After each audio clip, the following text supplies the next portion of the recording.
4 ఏళ్లు అద్భుతంగా నేను పురోగమించి చాలా బ్రహ్మాండంగా తెలంగాణ రాష్ట్రం తెచ్చి మీకు అప్పచెప్పిన విషయం మీకు తెలుసు. ఆ తర్వాత 10 ఏళ్లు ఒక పూల పొదరిల్లు లాగా దీన్ని ఒకటి అన్ని వర్గాల ప్రజలను కూడా ఒక సమభావంతో చూస్తూ అన్ని మతాల వారిని అన్ని కులాల వారిని అందరినీ గౌరవిస్తూ ఒక మంచి నీట్ గా ఉండే తెలంగాణను తయారు చేసి పర్ క్యాపిటా పెంచినాను, జిఎస్డిపి పెంచినాను, మౌలిక సమస్యలు తీర్చినాను, శాశ్వతంగా దరిద్రాలు పోగొట్టే దళిత బంధు లాంటి పరిస్థితులు కూడా తీసుకొచ్చినాము. ఈ విధంగా తెచ్చినాము. ఈ రోజు అనుకోకుండా మన జరిగిన ఎన్నికల్లో స్వల్ప ఓట్ల తేడాతో టీఆర్ఎస్ ఓడిపోయింది. పర్వాలేదు, ప్రజలు ఏ పాత్ర ఇస్తే ప్రజల తీర్పు మాకు శిరోధార్యం. ఏ పాత్ర ఇస్తే ఆ పాత్ర పోషించాల్సిందే, తప్పకుండా ఆ పాత్ర పోషణ చేస్తాం. కానీ ఇప్పుడు ఈ క్రూషియల్ పార్లమెంట్ ఎన్నికల్లో నేను ఒక్కడే మాట మనవి చేస్తా ఉన్నా. డెఫినెట్ గా ఇప్పుడు ఖచ్చితంగా నిర్ధారణకు వస్తున్న విషయం ఏంటంటే ప్రతిరోజు వచ్చే వార్తలను బట్టి ఇండియా కూటమి అనేది పెద్దగా లేదు, ఎన్డీఏలో కూడా ఎవరు దిక్కులేడు. అది తెలిపేటువంటి ఇవాళ పరిపాలన బీజేపీకి 200 సీట్లు దాటే పరిస్థితి లేదు అని చెప్తున్నారు స్పష్టంగా, ట్రైలింగ్ బిహైండ్. అందుకే నరేంద్ర మోడీ చొక్కాలు కమిటీ దింపుకుంటా ఉన్నాడు దారుణంగా ప్రతిరోజు. ఇక మొత్తం రిజర్వేషన్లు తీసేస్తారు, ముస్లింలకు ఇస్తారు, దళితులు తీసేస్తారు, బీసీలు తీసేస్తారని చెప్పి ప్రతిరోజు అంగీకారం తిప్పుకుంటాడు. ఆయన అరుస్తా ఉన్నాడు, గాంధిస్తా ఉన్నాడు. ఎందుకు గాంధిస్తా ఉన్నాడంటే దానికి కారణం ఏంటంటే కిందికి పోతా ఉన్నది, గ్రాఫ్ పోయింది. 400 పార్లే 200 పార్ కానీ ఆగిపోయే పరిస్థితి ఉంది. మాక్సిమం నాకు మనం వచ్చిన నేషనల్ ఇన్సూరెన్స్ వాళ్ళు నేను అడిగిన ప్రైవేట్ ఏమైనా ఏ సంగతి అంటే 220 నై పార్ కడితే సాబని చెప్తుంది, అక్కడనే ఆగిపోయే పరిస్థితి ఉందని చెప్తుంది. దాంతో గాంధీలు మొదలు పెట్టారు. అది జరుగుతా ఉన్నది. కాబట్టి కాంగ్రెస్ పరిస్థితి దారుణంగా ఉంది. వాళ్ళు ఎట్లా దిగజారిపోయి ఉన్నారు, వాళ్ళకు కూడా లేదు. డెఫినెట్ గా కనబడుతున్న దృశ్యం ప్రకారం ఖచ్చితంగా నా అనుభవం ప్రకారం నేను చెప్తున్నా, ప్రాంతీయ పార్టీల కూటమే ఈ రోజు దేశాన్ని శాసించే స్థాయికి పోతా ఉంది.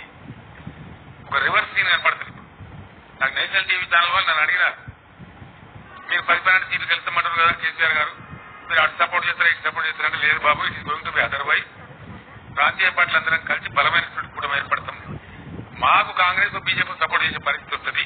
మేము వాళ్ళకి సపోర్ట్ చేసే రోజులు పోయినాయి. ఇప్పుడు ఇండియాలో ఈ పార్లమెంట్ ఎన్నికల్లో ఆ సీన్ రాబోతా ఉంది. నేను మరొకసారి రిపీట్ చేసిన మీకు బోర్ కొట్టినా సరే, ఇప్పుడు పార్లమెంట్ ఎన్నికల అనంతరం ఇక్కడ రాబోయే దృశ్యం ఏంటంటే భారతదేశంలో స్కాండినేవియన్ కంట్రీస్ లో వచ్చినట్టుగా ప్రాంతీయ శక్తులు బలోపేతమై, ప్రాంతీయ పార్టీ బలోపేతమై వీళ్ళ కూడా పెద్దగా పెరిగిపోతుంది. వీళ్ళకే ఏదో ఒక జాతీయ పార్టీ సపోర్ట్ ఇచ్చి ప్రభుత్వం ఏర్పాటు చేసే పరిస్థితి రాబోతా ఉంది డెఫినెట్ గా. కాబట్టి ఇటువంటి కీలక సమయంలో 100% గోపాల్ మీకు ఏం డౌట్ అవసరం లేదు. గోపాల్ గారు 100% ఐఎమ్ టెలింగ్ యు. సీట్ నేను 2-3 విషయాలు చెప్తున్నా, 100% జరగబోతాయి. నేను తిరిగి వచ్చి చెప్తా ఉన్నా, ఊరికే చెప్తే ఇంకా కూర్చుండి జోషన్ లాగా చెప్తలేదు. బీజేపీకి ఈ రాష్ట్రంలో 1 or none, ఐదర్ 1 ట్రూగా గెలిస్తే లేదా నన్. అమిత్ షా అంతా గోబెల్స్ ప్రచారం, డబ్బులు ఇచ్చే దిక్కుంటట్లేదా బాబు, డబ్బులు ఇచ్చాడు. 1 or none for BJP in Telangana.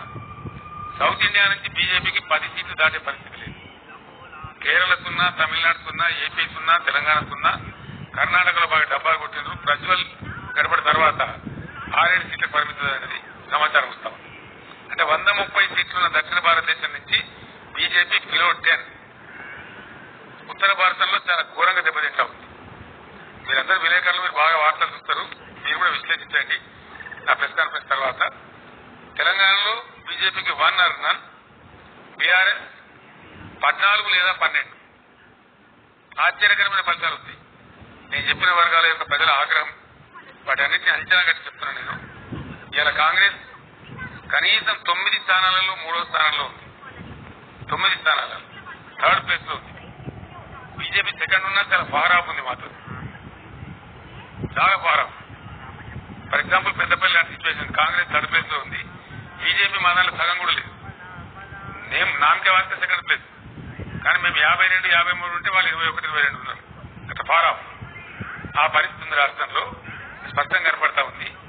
దీన్ని సద్వినియోగం చేసుకొని తెలంగాణ అస్తిత్వాన్ని కాపాడుకోవాలంటే, తెలంగాణకు కృష్ణా గోదావరి జలాలు దక్కేటువంటి దాన్ని సాధించుకోవాలంటే, తెలంగాణ ఆత్మగౌరవం, అస్తిత్వ గౌరవం నిలబడాలంటే ఖచ్చితంగా ఈ క్రూషియల్ టైంలో బీఆర్ఎస్ ఎంపీలనే గెలిపించాలి. ఆ ఆవశ్యకత ఉంది. నేను మీ బిడ్డ disrupted the Marxist system.